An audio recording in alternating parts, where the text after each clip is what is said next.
저희 데이터셋, 예제 데이터셋 바꾸기로 했습니다. 보스턴 사용하지 않고요. 보스턴이라고 하는 게 윤리적인 문제가 있는 그런 그 데이터셋이어서 좀 제거를 하고 캘리포니아 지역의 주택 가격들을 예측하는 그런 문제로 바꾸기로 했습니다. 그래서 함수 이름 바꿨고요. 요거는 이따가 데이터 살펴보면 왜 이거를 써야 되는지 설명을 드리도록 할게요. 그래서 fetch California Housing이라고 하는 함수를 이용을 해서 데이터들을 가지고 왔고요. 그 하우징의 데이터 타입을 출력을 해보면 번치라고 하는 클래스고요. 번치라고 하는 클래스는 파이썬의 딕셔너리처럼 생각을 하시면 됩니다. 딕셔너리는 키와 밸류를 가지고 있죠. 어떤 키들을 가지고 있는지를 확인해 보시면 데이터, 특성, 행렬을 찾기 위한 거고요. 타겟, 그러니까 레이블, 타겟을 1차원 배열이고요. 데이터 프레임, 그 다음 타겟 네임, 피처 네임, 설명 이런 키들을 가지고 있네요. 이런 키들을 가지고 있고 설명은 간단하게 프린트만 해보고 지워버리도록 할게요. 하우징, 그 다음에 디스크립션 이렇게 해서 출력을 해보시면 구구절절이 쭉 출력되는 내용들이 많을 거예요. 여기서는 없죠. 자, 주택이 몇 개냐? 2640개입니다. 2640개 꽤 많죠? 예. 우리가 뭐 그동안 생선 뭐 이런 거 하던 거랑은 많이 다르죠. 예. 2만 개나 있으니까 2만 개의 그런 데이터셋들이 있으니까 뭐 80대 20 이렇게 하게 되면 16,000개, 4,000개 이런 정도로 나눌 수가 있겠네요. 그죠? 예. 훈련 셋으로도 데이터들이 충분히 많을 것 같고요. 그 다음에 테스트 셋으로도 충분히 데이터들이 많을 것 같아요. 그러면 그 SGD나 리니어 리그레션이나 이런 것들을 비교해 가면서 아마 살펴볼 수 있지 않을까라고 하는 그런 생각이 있고요. 그 다음에 8개의 numeric 숫자 타입들의 특성들이 있다. 어트리뷰트 속성들이 있다라고 하는 거고 그 속성 4개, 8개에 대한 것들이 이렇게 쭉 있습니다. 있고요. 미드 잉크라고 되어 있는데 이거는 미디언 인컴. 그러니까 소득의 중앙값이란 뜻이고요. 소득의 중앙값. 하우스 에이지. 주택의 나이. 그러니까 주택이 지어진 연도가 있겠죠. 주택이 지어진 그 나이, 주택의 나이의 중앙값이란 뜻이고 AVE rooms, average number of rooms. 그러니까 그 방 개수의 평균값, 그 다음에 average bedrooms, 그 베드룸 숫자의 평균값. 그러니까 뭔가 미디엄, 평균 이렇게 나오고 있죠. 그러니까 이거 무슨 뜻이냐면 주택 하나하나의 가격이 아니에요. 이 데이터셋이 의미하는 거는 주택 하나하나의 가격이 아니고요. 주택 하나, 뭐 미국이 대충 요렇게 생겼다라고 한다면 캘리포니아가 한 요 정도 있겠죠. 요 정도의 캘리포니아가 있을 텐데 캘리포니아의 지역별로 뭐 우리나라 서울로 치면 뭐 서울의 강남구, 서초구, 뭐 송파구 이런 식으로 구가 있듯이 캘리포니아 주를 이렇게 몇 개 구역으로 나눈 거예요. 구역으로 나눠서 그 구역에 아파트들이 있을 거 아니에요. 혹은 뭐 주택들이 있을 거 아니에요. 그 주택들의 가격, 주택들이 여러 개가 있을 테니까 그 주택들의 평균 가격을 계산을 한 거예요. 혹은 뭐 중앙값을 계산을 한 거예요. 그러면 그 방의 개수도 마찬가지죠. 방의 개수도 마찬가지로 주택 하나였었다면 그냥 방 개수 이렇게 했을 텐데 캘리포니아 지역의 어떤 특정 그 조그만 지역 하나만 딱 떼어놓고 거기에 있는 주택들을 조사를 하니까 그 주택들이 가지고 있는 평균 룸의 개수, 방의 개수의 평균값 이렇게 나오는 거죠. 이 지역 안에는 뭐 집이 6개가 있었는데 얘는 방이 4개가 있었고 얘는 3개가 있었고 얘는 2개가 있었고 뭐 이런 식으로 한다면 방의 개수의 평균값이 3개 이렇게 되는 거잖아요. 그러니까 여기 있는 것들은 집 하나하나의 가격이 아니라 그러니까 캘리포니아 지역을 몇 개의 구역으로 쪼개서 그 구역 안에 있는 집들의 조사가 된 집들의 뭐 가격의 평균, 방 개수의 평균, 침실 개수의 평균, 그다음에 뭐 인구수 그런 것들이 있다라고 하는 거고요. 제일 끝에 뭐가 있냐면 라티튜드와 론지튜드가 있어요. 이거 라티튜드와 론지튜드는 뭐냐면 위도와 경도를 얘기를 하는 거죠. 이 위도와 경도를 알게 되면 지도상에서의 그 위치들, 그러니까 미국도 아마 집값이 비싼 지역이 있을 거고 집값이 작은 지역이 있을 거고 그럴 거예요. 그러니까 이런 것들이 정리가 되어져 있는 데이터 프레임이다 라고 하는 거고요. 대략적인 설명은 됐죠. 보다 더 자세한 설명을 읽고 참조하고 싶으시면 뭐 이런 그 홈페이지를 찾아가 보거나 여기 있는 설명들을 조금 더 자세하게 읽어보시면 될 것 같습니다. 읽어보시고요. 자, 이거는 하우징. 네. 하우징에서 무엇을 찾으시면 되냐면 데이터와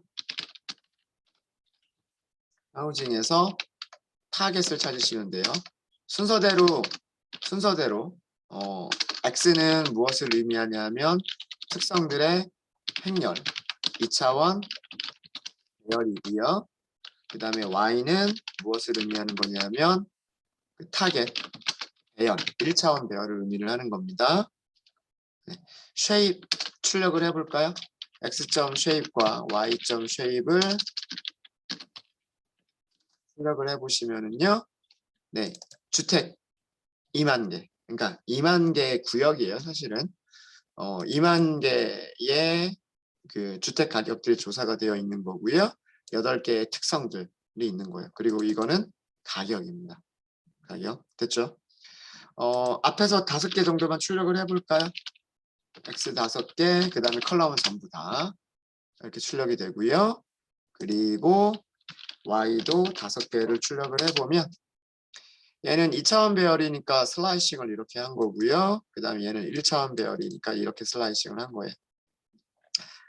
이게 아마 단위가 뒤에 4.5달러는 아닐 거고요. 뭐 예를 들면 뭐 4만 달러라거나 혹은 뭐 40만 달러라거나 그런 식으로 뒤쪽에 단위가 더 있을 겁니다.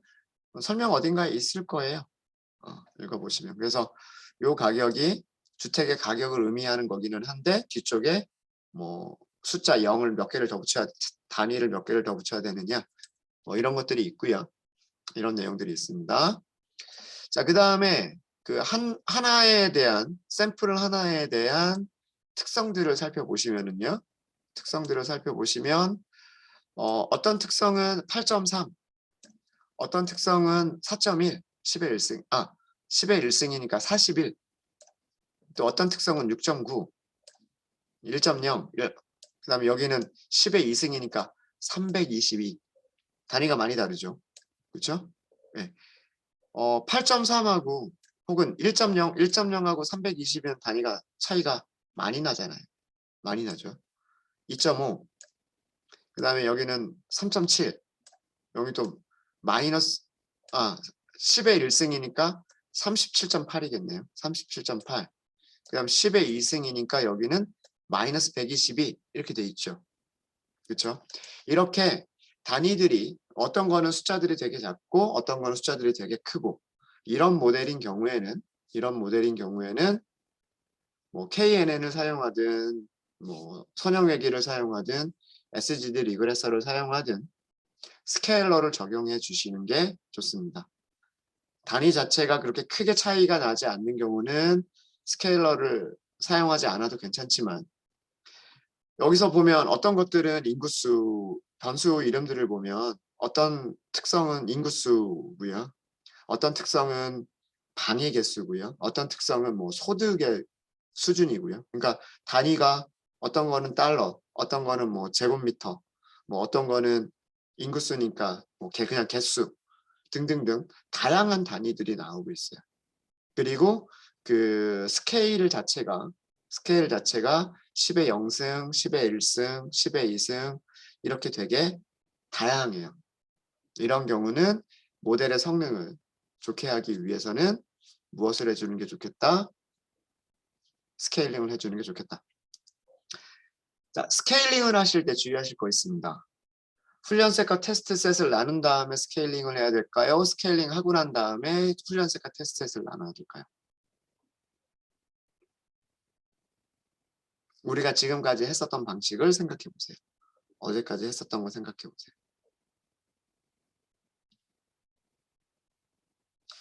훈련셋과 테스트셋을 나눈 다음에 스케일링 적용했어요? 아니면은 스케일링 먼저 하고 난 다음에 훈련셋과 테스트셋 나눴어요?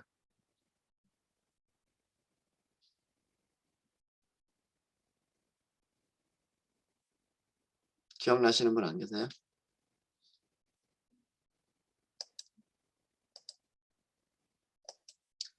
훈련셋과 테스트셋을 나눈 다음에 훈련셋에서 평균과 표준 편차를 찾아서 이 평균과 표준 편차로 훈련셋도 스케일링을 하고 테스트셋도 스케일링을 했습니다. 기억나시죠? 기억나시죠? 그러니까 일단은 전체 데이터를 훈련과 테스트로 먼저 나눈 다음에 그 훈련셋에서 스케일링을 먼저 진행하고 그 다음에 테스트셋도 함께 스케일링을 진행을 하시는 거예요. 무슨 말인지 아시겠죠? 네. 자, 이렇게 해서 데이터셋 준비했고요. 데이터셋 준비한 거를 이제 훈련과 테스트로 나누도록 하겠습니다.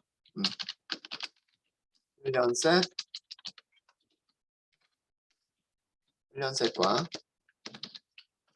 테스트셋 분리를 하도록 할게요. X train, X test, Y train, Y test. 나누시는 방법은 train, test, split 이용하시면 되죠.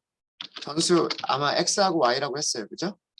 여기서 X가 주택들의 특성들, Y가 주택들의 가격들입니다.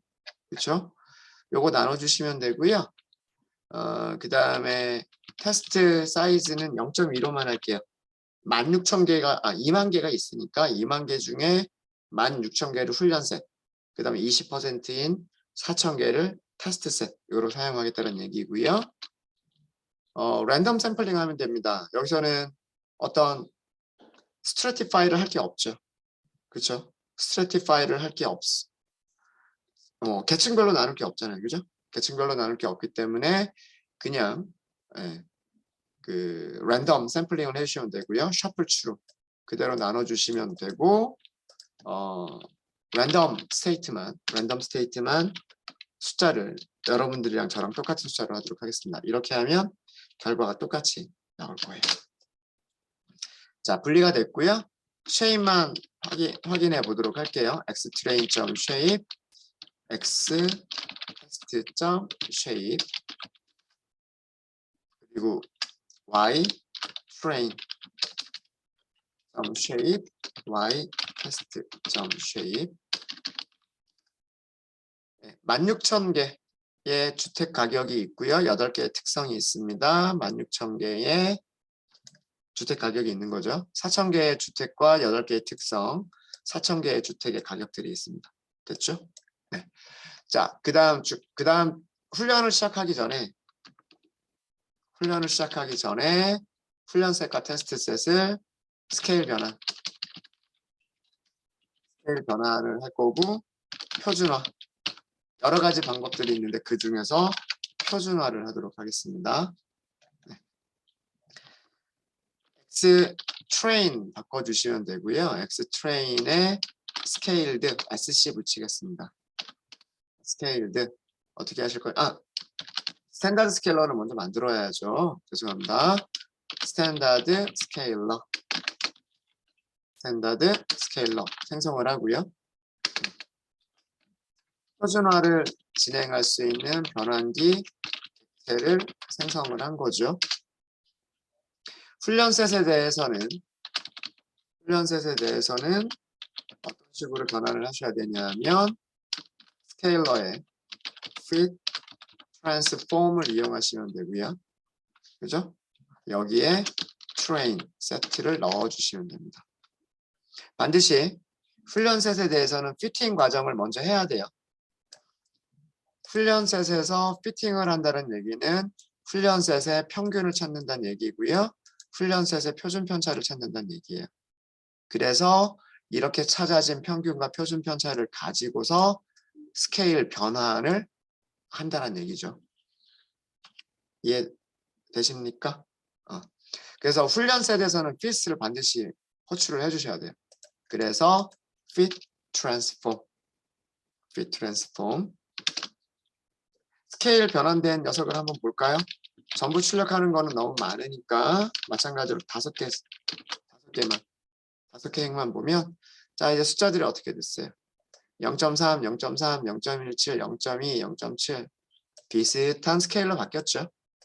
네, 이렇게 하면 뭐 KNN을 적용하든가 무엇을 적용하든가 다 비슷한 성능들이 나오게 될 거예요. 그래서 우리가 훈련시킬 때 얘를 이용을 할 겁니다.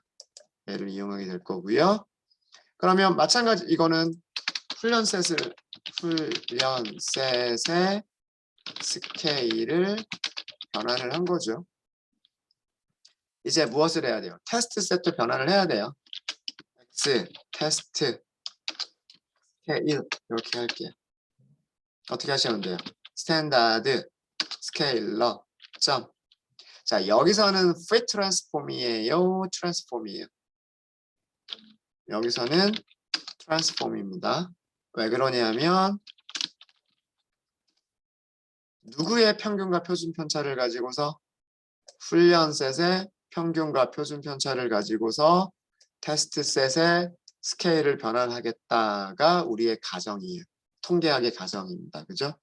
그래서 테스트 셋에서는 절대로 fit을 호출하지 않습니다. fit은 어디에서만? 훈련셋에서만 한 번 호출하는 거예요. 훈련셋에서만 fit 호출하고 훈련셋을 스케일 변환할 때 트랜스폼, 테스트 셋을 스케일 변환할 때 트랜스폼 이렇게 하시면 됩니다.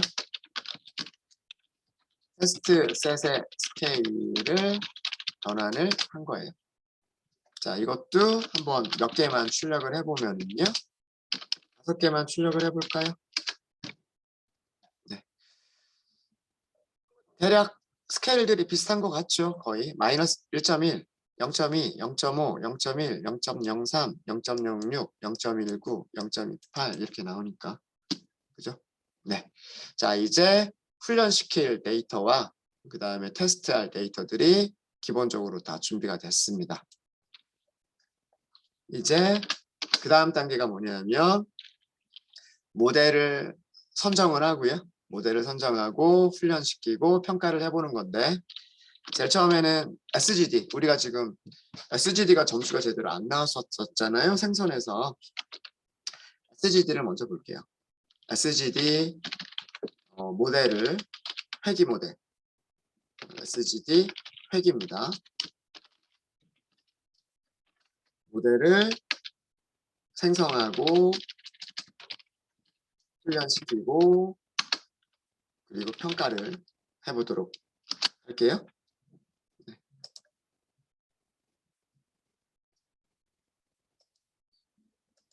자, 그러면 SGD 리그레서 변수 다시 쓸게요.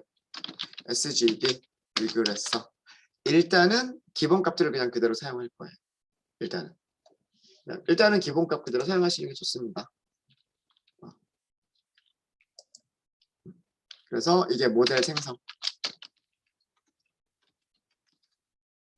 모델 훈련은 리그레서 점 피팅을 할 때 무엇 넣어주시면 돼요? X train scaled train scaled를 넣어주시면 되죠. 그 다음에 우리가 하는 거는 지도학습이에요? 비지도학습이에요? 지도학습이죠. 데이터와 레이블을 제공을 해야 되는 문제란 말이에요. 그죠? 레이블 어디 있어요? Y train 이게 뭐냐면 모델 훈련. 자, 16,000개가 있었어요. 그죠? 여기 16,000개. 16,000개를 훈련하는데 시간 얼마나 걸리나 볼까요? 1초도 안 걸렸죠. 그죠? 네. 자, 훈련이 끝났으면 훈련 결과로서 찾아진 것들이 뭘까요?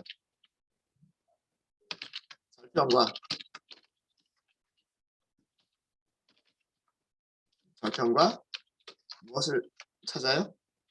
개수들. 이런 것들이 만들어지는 거죠. 선형회기도 마찬가지고요. 선형회기도 마찬가지고 SGD 리그레서도 마찬가지인데 훈련이 끝나고 나면 훈련 결과로서 만들어지는 것들이 절편과 개수들입니다. SGD 리그레서가 기본값만 저는 기본값만 사용을 했어요. 반복하는 거 1000번만 해라 라고 했고 최대 1000번만 해라 라고 했고 그 다음에 러닝 레이트 학습률은 인버스 스케일링 방식을 써라. 그래서 0.25라고 하는 파워 값을 가지고서 러닝 레이트를 조절을 해라. 뭐 이런 내용이었었어요. 그렇죠? 자, 어떤 것들을 찾았는지를 우리가 찾아보면 SGD 리그레서 뭐 이거는 꼭 확인은 안 해보셔도 괜찮긴 합니다. 근데 어떤 어떤 수학적인 모델이 만들어졌을까를 확인하기 위해서니까 이런 숫자들이 만들어졌어요. 이런 숫자들이 만들어졌다는 얘기는 이런 수학적인 공식에서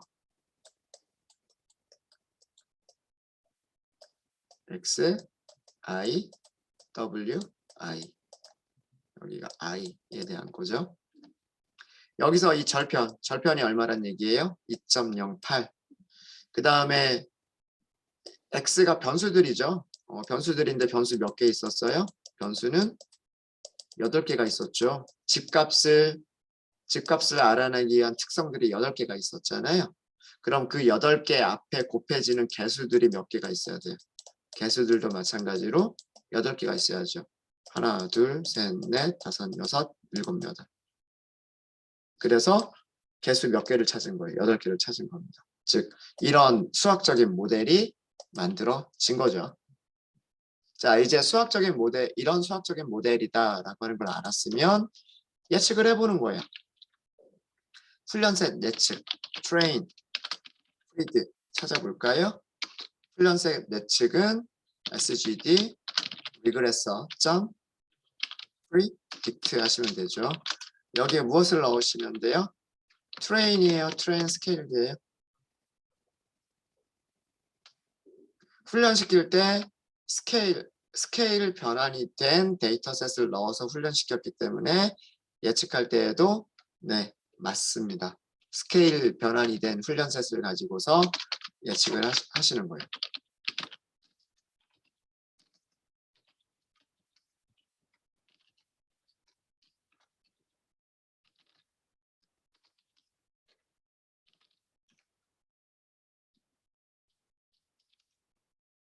예측하고 바로 출력까지 해볼까요? 이것도 너무 많으니까요. 너무 많으니까 다 출력하지 말고 한 5개 정도만 출력을 해볼게요. 1.9라고 예측했다는 얘기고 2.4라고 예측했다는 얘기고 끝에 1.6이라고 예측했다는 얘기예요. 실제값 한번 볼까요? 실제값 y train 여기서도 앞에 몇 개? 5개만 출력해 보시면 돼요.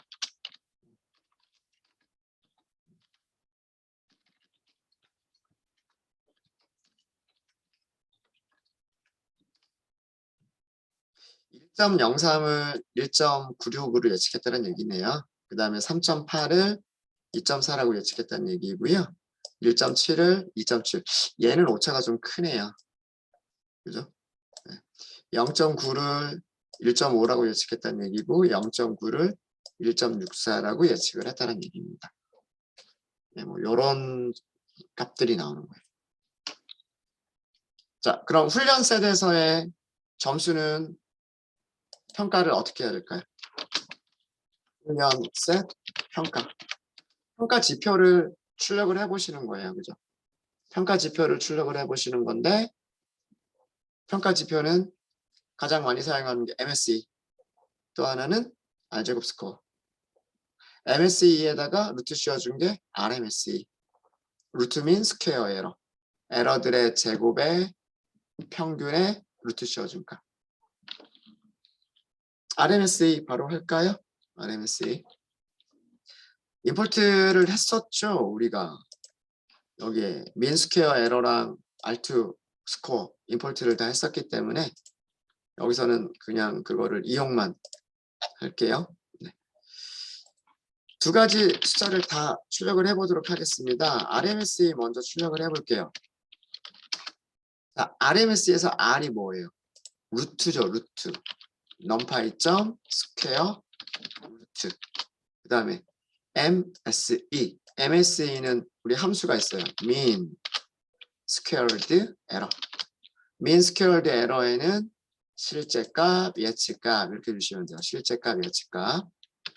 실제값은 y train, 예측값은 train predict를 주시면 돼요. 자, 이게 RMS이고요. 훈련셋에서 R 제곱 스코어가 있을 거예요. 함수 그냥 이용하시면 되죠. R2 스코어. 사용하시는 방법은 실제값, 예측값 이렇게 사용하시면 됩니다. 일단 R제곱 스코어가 0.6이 나왔다는 얘기는요. R제곱 스코어는 어떤 숫자에 가까우면 좋은 거예요? R제곱 스코어는 1에 가까울수록 좋은 겁니다. 그죠? 1에 가까울수록 좋은 거고 1보다 작은 거는 작아지면 작아질수록 안 좋다 그랬죠. 그래서 이 RMSE도 이거 큰 거예요. 오차 이거 큰 거예요. R제곱 스코어가 0.6이라는 얘기는 R제곱 스코어의 그 정의를 보면 1 빼기 MSE거든요. 오차들의 제곱의 평균. 오차들의 제곱의 평균을 무엇으로 나눠준다? 분산으로 나눠준다가 R제곱 스코어의 정의예요. 여기 아까 말씀드렸듯이 오차가 좀 큰 편이에요. 보시면 3.8인 거를 2.4라고 예측을 하고 1.7인 거를 2.7이라고 예측을 하잖아요. 그러니까 이 단위에 비해서 숫자 자체가 여기서는 작은데 그거를 그러니까 여기서 1 차이가 나는 건 되게 큰 차이란 말이에요. 그렇죠? 그러니까 분산에 비해서 오차가 큰 편이에요. 오차가 큰 편이에요. 아시겠죠? 네. 만약에 예측값들이 훈련셋의 평균 정도로만 예측하는 경우 R제곱 스코어가 얼마가 된다라고 했는지 기억나세요? 모든 예측값들이 훈련 세트의 평균 값으로 예측을 했을 때 그때 R제곱 스코어가 얼마라고 했는지 기억나세요? 분모와 분자가 같아진다라고 얘기를 했습니다. 분모와 분자가 같아져 가지고요. 그래서 그게 0이 된다라고 말씀을 드렸습니다. 그러니까 평균값보다는 좋게 예측을 하는 거예요. 평균값보다는 좋게 예측을 하는데 0보다는 크니까 평균값보다는 좋게 예측을 하지만 이 값이 1에 가까운 값은 아니어서 오차가 적은 편은 아니다 정도로 우리가 평가를 내릴 수 있을 것 같아요. 네. 테스트 셋은 얼마나 비슷하게 맞추는지 테스트 셋까지만 해보고 저희 점심시간 갖도록 할게요. 테스트 셋 예측값 계산해 보세요. 테스트 셋 예측값 계산을 해보시면 테스트 프리드라고 할까요? 어떻게 하시면 돼요? 훈련된 모델이 있고 예측하겠다라고 하시면 되고, 그죠? 예측하겠다라고 하시면 되고, 무엇을 넘겨주시면 될까요? 스케일이 바뀐 테스트셋을 넘겨주시면 돼요. 그렇죠? 자, 여기서도 너무 많으니까 5개만 출력을 해보시면 집값들을 이렇게 예측을 했다는 얘기고요.